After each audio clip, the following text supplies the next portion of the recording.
We are a blended family. We are a blended family. We are a blended family. We are a blended family. We are a blended family. We are a blended family. We are a blended family. We're a blended family. We are a blended family. We are a blended family. We are a blended family. And we are a blended family. Hi, we're Doctors Larry and Carol Snap. We're glad to have you with us today. Good morning. This is Blendedfamiliesministry coming to you live from Grace Rock. Grace Rock, that's another one of our great contact churches. But we are at Dreamcitychurch in Glendale, Arizona. And Larry is going to be delivering the second chapter of our Blended Families Ministry, which is what is a blended family? And here's Larry.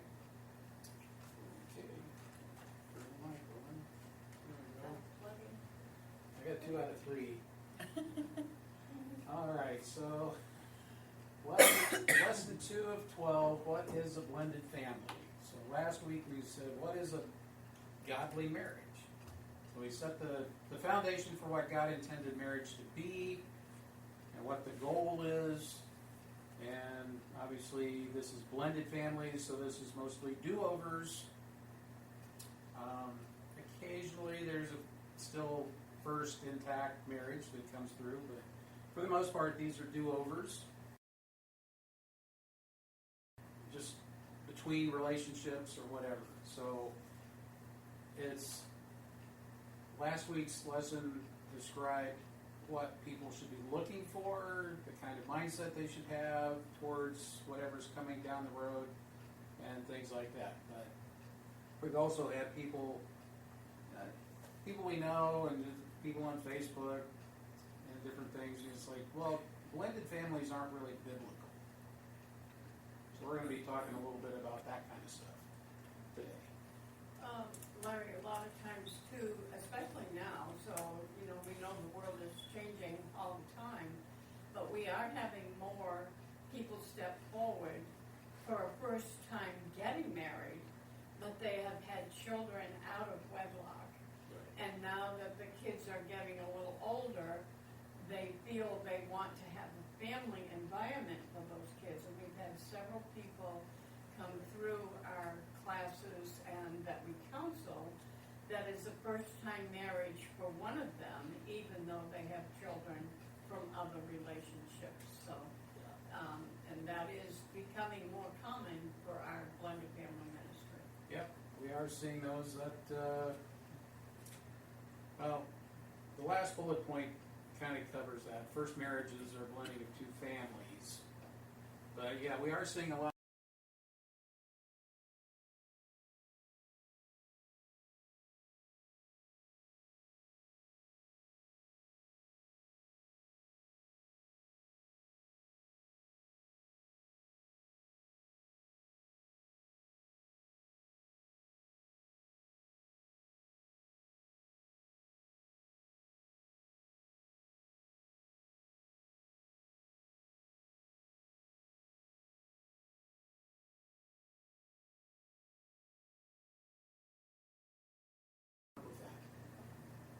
He will, if we allow him. So, okay, so different types of blended families. Like I said, some people seem to think that it's not biblical, but when you look through the Old Testament, there was, polygamy going on. If somebody's husband died and you get brothers, like one of the brothers was supposed to marry the widow. And all this kind of stuff. So, I mean... Christian Living Radio. Right? Solomon had, 1,000 wives or something? It was some incredible number like that. Not counting the concubines. So, it was crazy. So, mostly what we're going to be talking about is remarriage after a divorce. That is the most common situation that we work with. Probably the next one is the remarriage after the loss of a spouse. There are some big differences between the two. different cultures coming together, different nationalities. Different cultures does not necessarily mean different nationalities, right? Carol's a good example. She's from New England. She married somebody from Texas. That's different cultures in the same country, right? Big difference. Oh, yeah. Okay. Seafood, barbecue, right? But just the way holidays are celebrated, and all these traditions are totally different.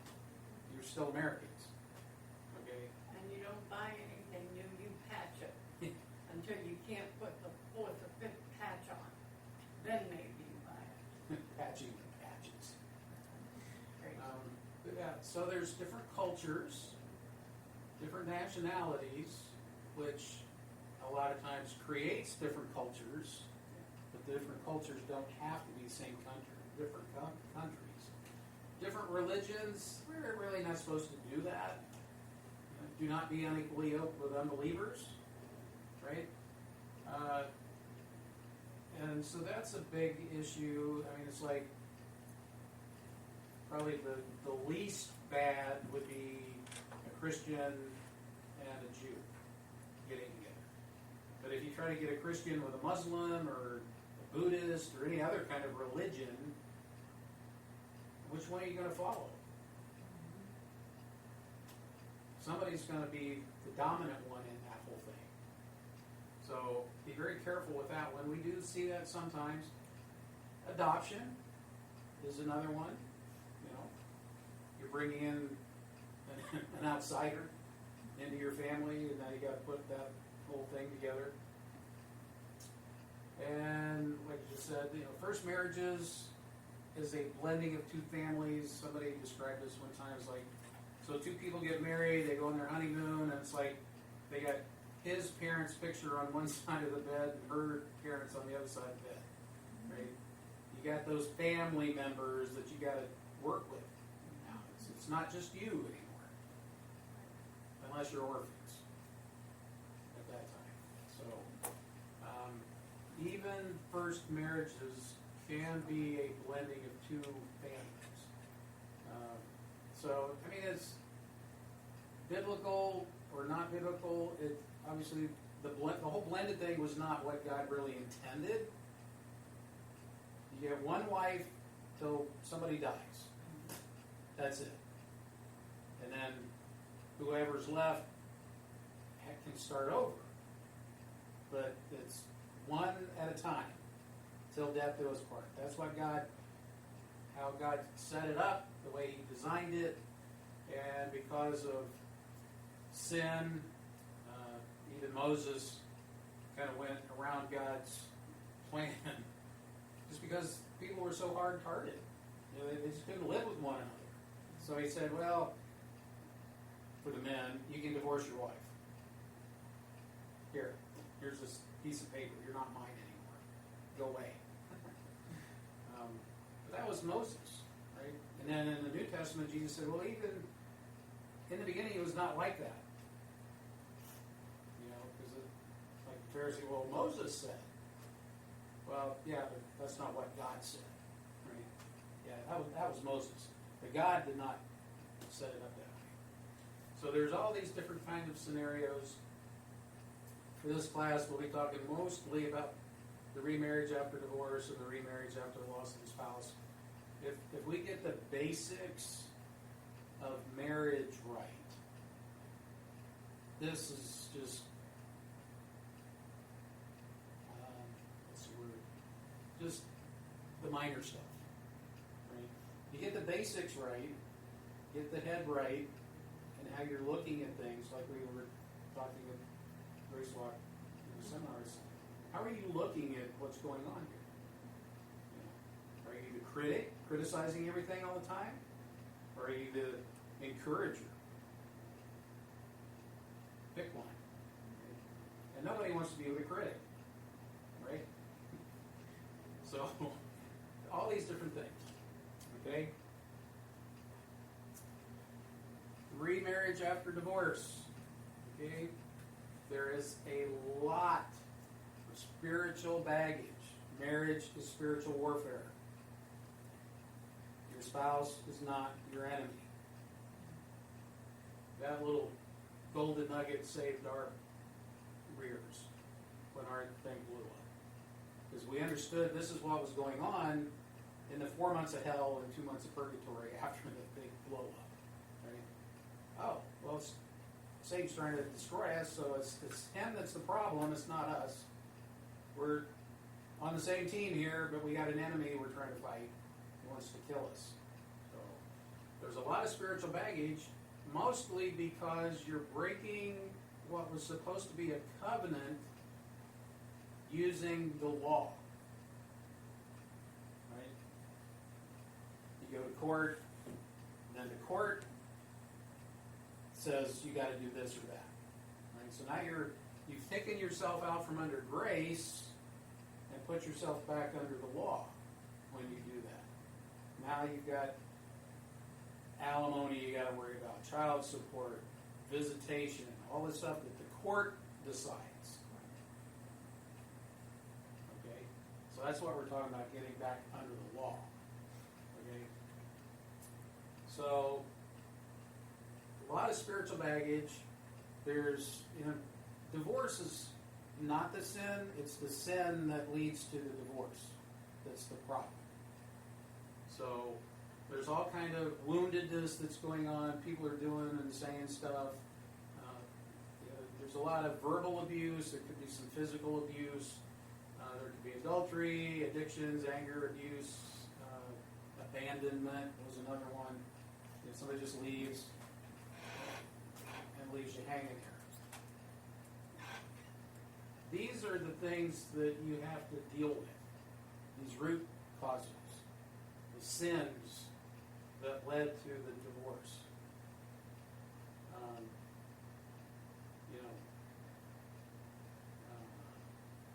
We had some folks in here the last time that do a lot of work with addictions. Anger is one of those things that I guess because I don't get angry really, because if I do, I hate it. I hate how it makes me feel.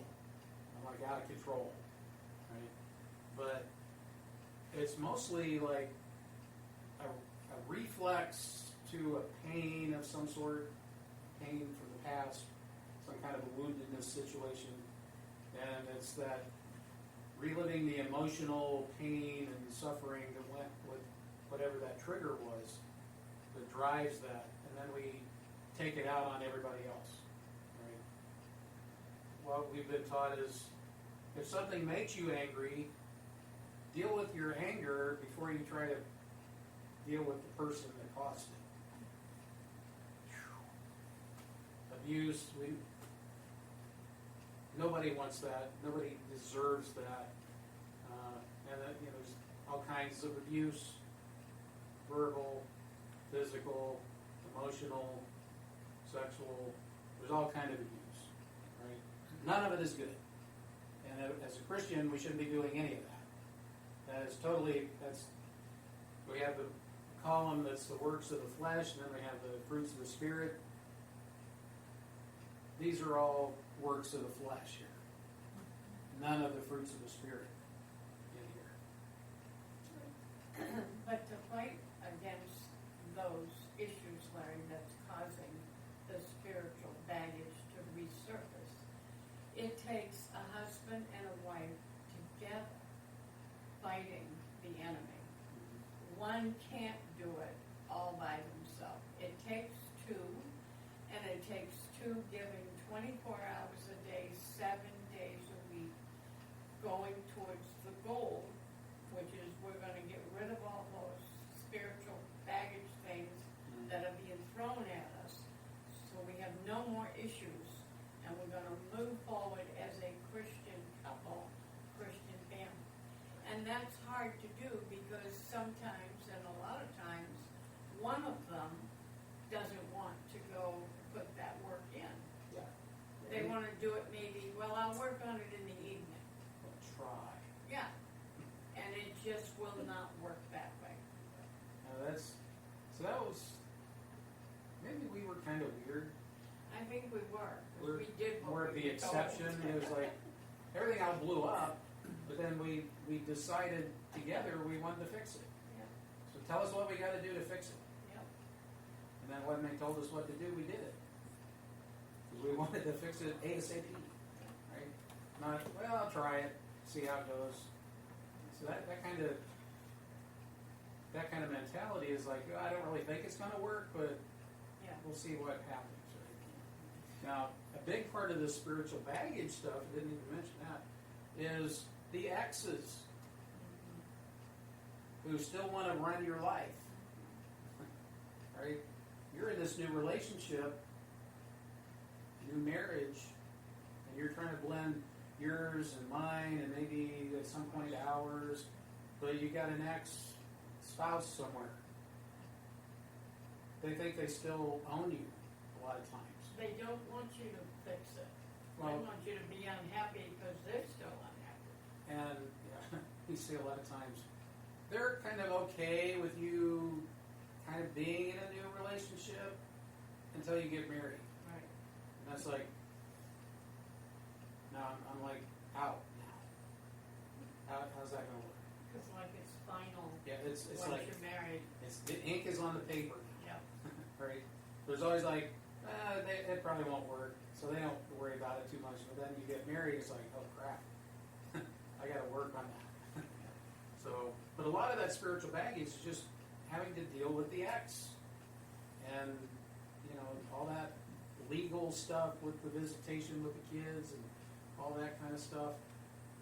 And so many times, the exes still think they have something to say, even though you're not together anymore. There's no legal anything, but there's that kind of that tie there, and maybe it's just the kids. We have another couple that teaches the other class. They were both divorced, got married, but they didn't have any kids, so that really simplified things for them. They, their exes have moved on. It's like they're not around. They're in other states. Not a big deal. But so many times an ex is just so vindictive. They do not want you to succeed without them. It's like,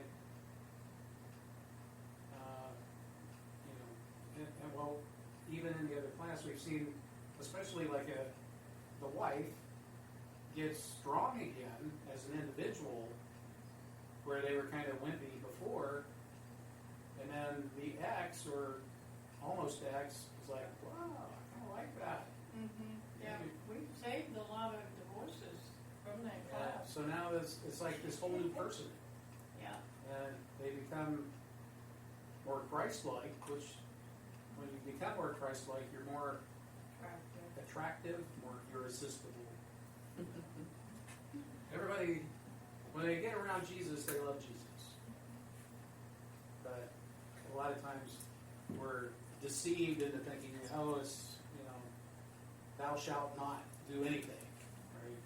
So we don't want that. Okay, so dealing with the root causes, we got all these different kind of things, but if we do not deal with what caused the divorce, we'll just repeat those things. Right? So we have to be able to deal with these, get healed from the scars, the pain, the wounds that were caused by the ex, and even our own brain tends to beat ourselves up. Right? So we got to deal with some of that stuff, preferably before we get into another relationship, because you want to get whole again.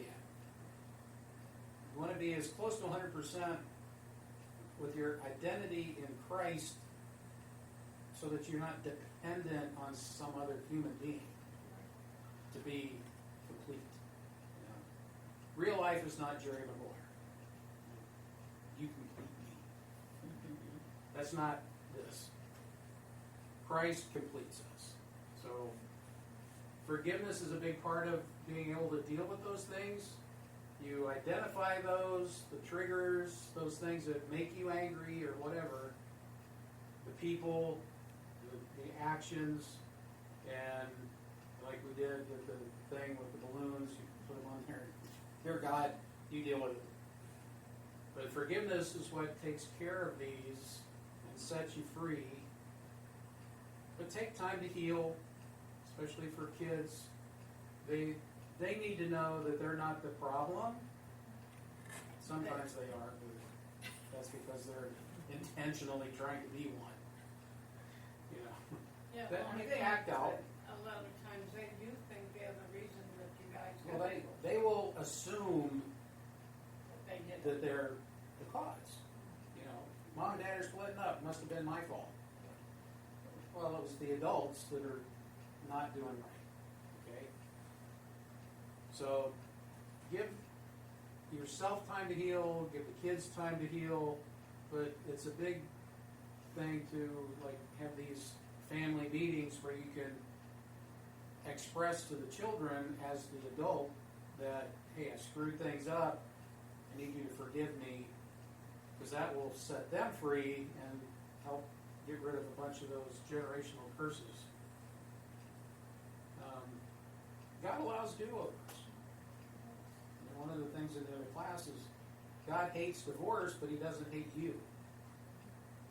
It's the sin, not the sinner. He hates the sin, not the sinner. Right? He forgives sin. He washes it away like it never happened. That's pretty cool. God is all about do-overs. And you get more than just one do-over. So, however many you need, that's how many you get. And if anybody wants to add anything that we're talking about, grab that microphone. Anytime you feel you want to add to what's being said, grab that microphone and talk, okay? That part where, You heard that microphone. I don't know if adding to it, but the part about the children, you know, healing before you move on. I'm in a situation where my daughter, she's 5, you know, and I ask her how her day went or what have you.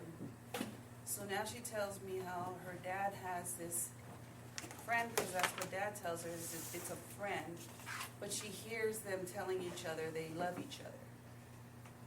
And she told me how she tells this female, my daughter tells this female, oh, I love you, or, you know what I mean, and vice versa. Like, it's hard because my daughter comes home to me, Right. and she tells me these things, and I'm just like, how does that happen when just a few months ago your dad was in the house, and like, she's not comprehending what's going on, but she's embraced now because I stopped overnight visits because of the way my son was coming home with diaper rashes and bruises. So, well, it all made sense because there's a history of neglect with his previous children. Right. And that's the thing, is that there is no, and it is true, the kids suffer when you're not healed, Right. because there you go again, neglecting, you know, I mean, more children to try to move on, or not even try to move on, you've moved on, but it's your soon-to-be ex's fault. Do you know what I mean? So the blame is cast on me because I stopped the visits as far as overnight. Yet now I've noticed there is no, well, I'm gonna go pick up the kids for a little bit. Well, let me talk to the kids. So now even that has subsided. So I think, like I said, it's, the kids are, We're in the middle. they're in the middle and they're suffering pretty much. I don't know if it's silent suffering. With my daughter now, I've explained to her that the reason why I had stopped, because she asked me why that they're not gonna, or she's, you know, not gonna go stay the night. I said, did you see your brothers, you know, because she saw the rashes, and I guess it clicked because now she doesn't ask, when am I going to go, when she used to ask. Sure. And then I asked her too, is he always on the phone? That's all I asked, you know, like how he used to be here at the house. She said yes. So that just made sense to me as far as he sends her off to go play while he's on the phone or FaceTiming whomever. So it just all clicked as to why my son, the last 3 weekends he had gone, was coming home the way he did. With So it does, it's hard. It's hard because the kids are the ones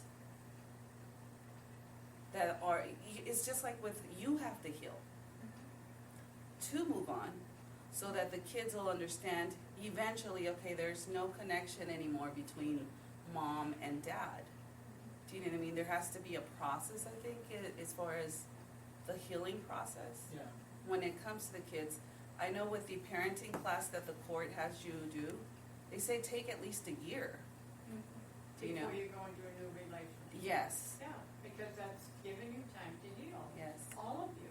Yes. Because it really is what should take place. But regarding her, when she's 5, and she hears her dad call this friend, or say to this friend, I love you, Yes. and your daughter is saying the same when she's talking to her, that she's just repeating what she sees him say Yes. and him do. That happens a lot. She doesn't want to question him. You know, if she asked him, well, you know, and she said, or he told her it was just a friend, that's what she has to go by, but she doesn't want to get him upset. We know how he gets upset. 8 years worth, we know how he gets upset. So she's just going along with the flow, Jenny, by calling or saying to that friend, I love you, when she's talking to her too. And my concern is, I don't want her growing up believing that men go around telling all females, Right. I love you. You know what I mean? I don't want her to feel that whoever she grows up to be with, it's okay for her partner to be or step outside of her marriage. But Jenny, she's gonna learn that the older she gets. You cannot correct everything all the time. Yes. We have to trust God that that is going to take place and just pray over those visits. Even though he's not having them overnight, he still gets to see them. Yes. And you If he know he's chooses gonna to, play yes. that card as much as he can. But we just have to pray for protection, but there's not a lot you can do other than pray for her. She's smart. Oh, she is. She is very smart. I know she has been since she was real little. She will figure it out herself. Okay. And she knows him, her dad. She knows him. So, but I can see where it is a big concern. Yes, it would be to anyone. Yeah. Thanks for pointing that out to somebody that needs to know. Yes. The kids really probably suffer the most Yes. because the adults are not being the adults, right? They're kind of being the kids, right? Childish kind of ways. But yeah, it's important that there's a lot of forgiveness going on in the process. You know, frequent. You know, we're all a mess. We all need God's forgiveness and forgiving others. That should be This is Christian Living Radio. so they don't put too many rocks in their backpack. Yeah. Right? Well, the devil is speaking to me here right now, thinking that maybe you threaten him, you're going to start recording those times that he has them. I wonder if he would change. I don't think he would. Knowing him, I don't think he would. No, he flipped everything on me when I pointed out as far as why I stopped the overnight visits. Mhm. And he said he's received them with scratches, burns, bruises. I mean, he started naming all kinds of things. Of course, I ignored it because schools, everyone knows I don't abuse my kids, so, Yeah. or neglect them. So So I don't think it would do No, anything it if you actually- threatened that everything was being recorded.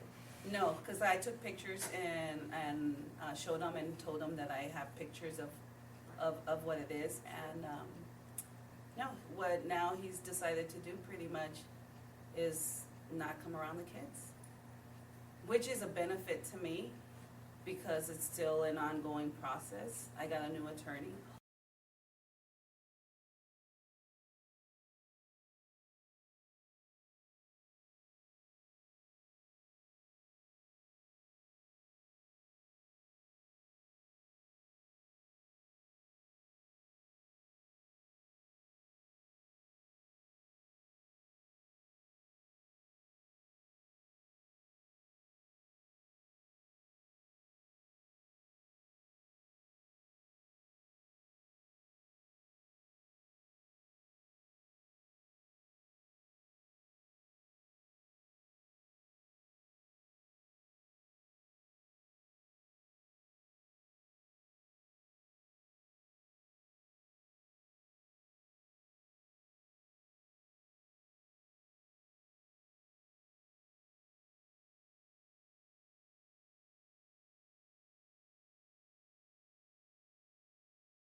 unless your mom or your dad is marrying, you really need to step in there. We're out here, she's up in Ohio, we didn't know any of this stuff. And she was one that was very close-mouthed, she didn't talk to a lot of people, but we found all this out afterwards. And she really went through a lot of turmoil that she really did not need to do. But my mother made out finally, after 35 years of being trapped with my dad, which was awful, but the guy she married, which his name was Larry also, was wonderful to my mother. But that's an area that's still you have to be very cautious with that. Because these guys, and another guy that my mother dated, he dated her because my mother had a watch on that had diamonds on the outside of the watch. So we thought my mother had money. Now my sister and I put the money together to buy my mom a nice watch. It wasn't that expensive, but this is what he told my mom when they got together. Well, I thought you had a lot of money because that's a beautiful watch you're wearing. And she told me, and I said, what? Why are you still dating this guy? I can't believe that. Yeah, you never know what you're going to get. You know? That's why you need to investigate. Yes. Get to know whoever this person is really well. And in the premarital thing, we have a thing about preflow dollars, Right. where he's asking a ton of questions. And one of those was, like the girl was saying, "Oh, I've never seen him mad," and he's like, "Girl, you got to see him mad. You don't want to get surprised by what somebody does when they're angry. You want to see it before, right? Beforehand." So, yeah, I mean, people are pretty good actors, right? Especially when they want something. Right? They'll do whatever they got to do to get whatever they want. And then when they get it, it's like they go back to their real self. Yeah. So, and kind of like what Carol was saying there, when you get remarried, in most cases, obviously there's people in the military or first responder type situations, or even just average people. Sometimes accidents happen. Right? You're in your 20s, something happens to your spouse. You're a widow or a widower now. That didn't last long. You think 20, 30, 40, 50 years down the road, right? But when you're in your 50s and 60s and your kids are in their 20s and 30s, now all of a sudden you're getting remarried. Well, now you have children, stepkids, that have their own families. How does that work? Right? Because most of the time, they're not that interested. I mean, if they're Christian and they're willing to, allow somebody new into the family, then that works out pretty well. But we never even met his kids. No, they were in their 40s and married and all that. Yeah, never met them. Never really had any desire to. Yeah. They're in Ohio. We're here. I mean, there really was no reason to. So you end up with adult children now becoming, stepkids, and sometimes it can be difficult to, especially if you're the one trying to initiate a relationship, they may or may not be interested. And you just kind of, you do a little at a time. You pray for them, you love them from over here, across the street or whatever. You don't try to push it, and maybe they come around, maybe they don't. So, I mean, there's a whole lot of different kinds of stuff that you have to deal with when you get remarried later in life that when you're younger you don't even have to worry about. But the biggest difference between the divorce and the remarriage after the loss of a spouse is just the fact that there's so much that the court has to dictate in the divorce because it's all a legal mess. And courts aren't involved in this. You figure it out.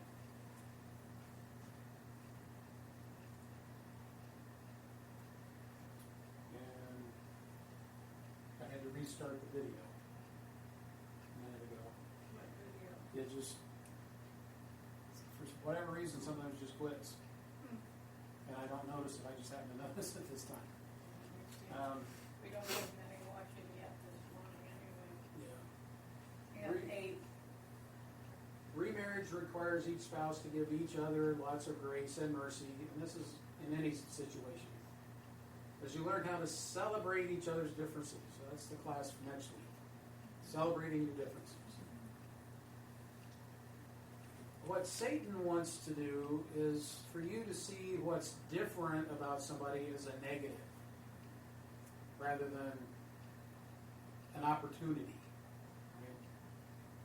When we look at things from God's perspective, everybody is created in His image. Everybody has gifts from Him. They're good at stuff, preferably stuff different than you are.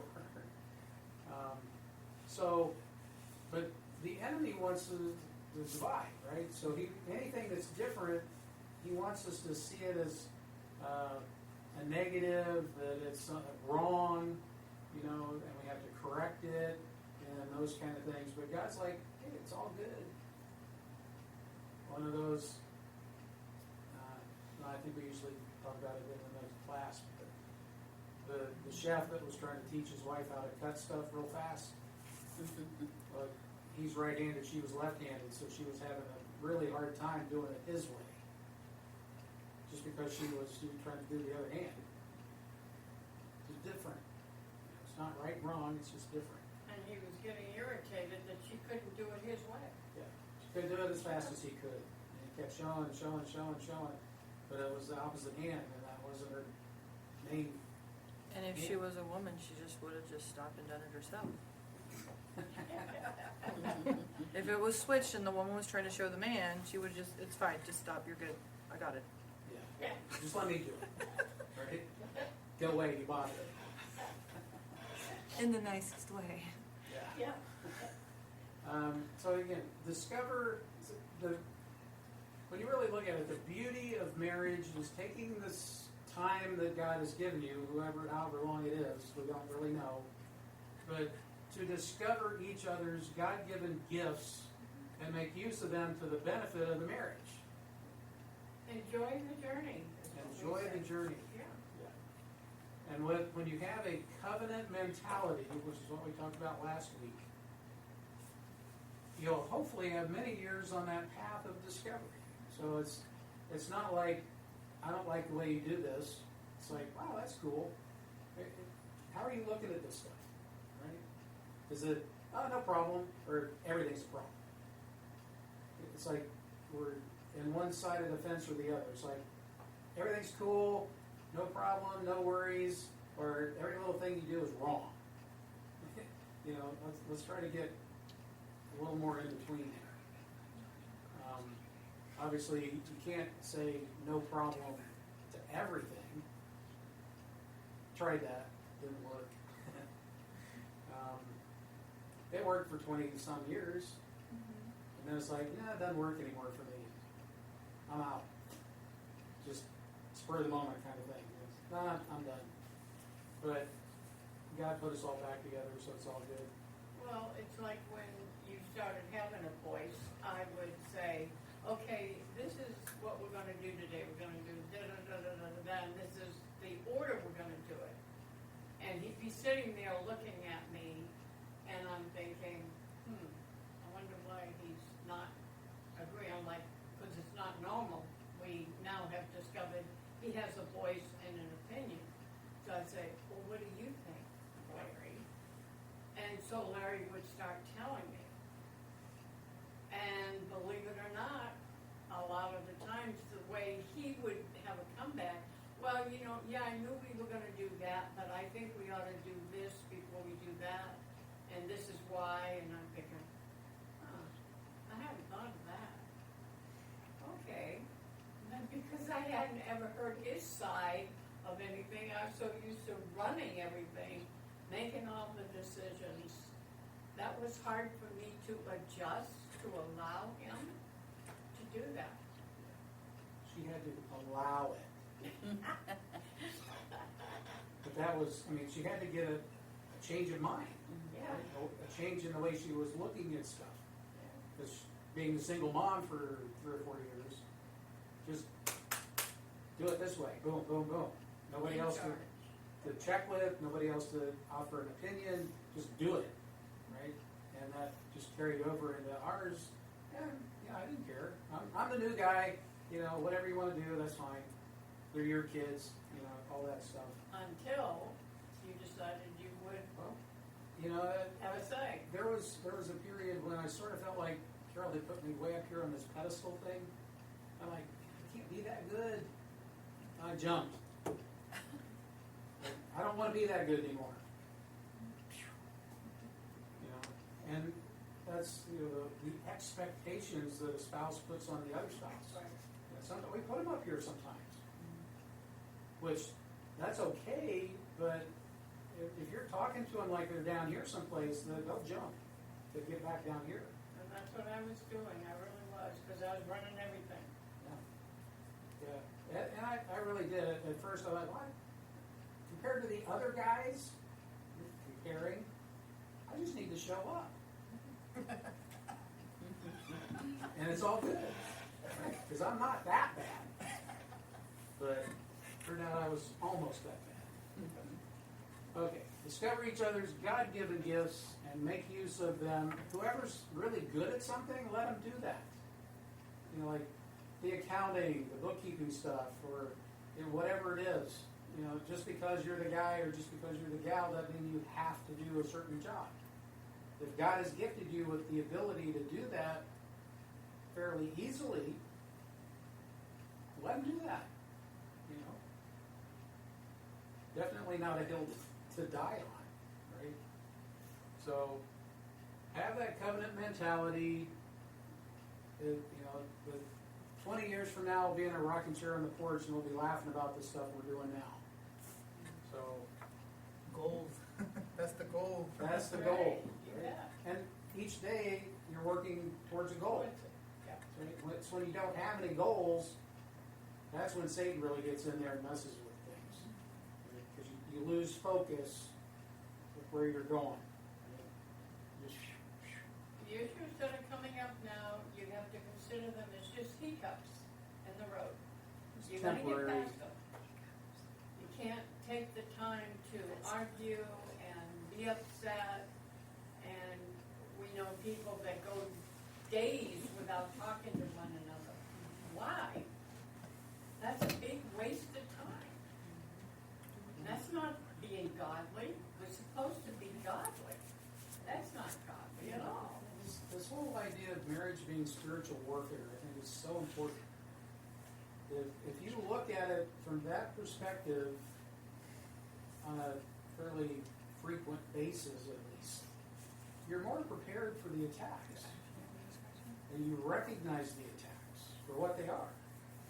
It's when you're not even thinking about it, Satan comes along and does something, it's like, whoa, where'd that come from?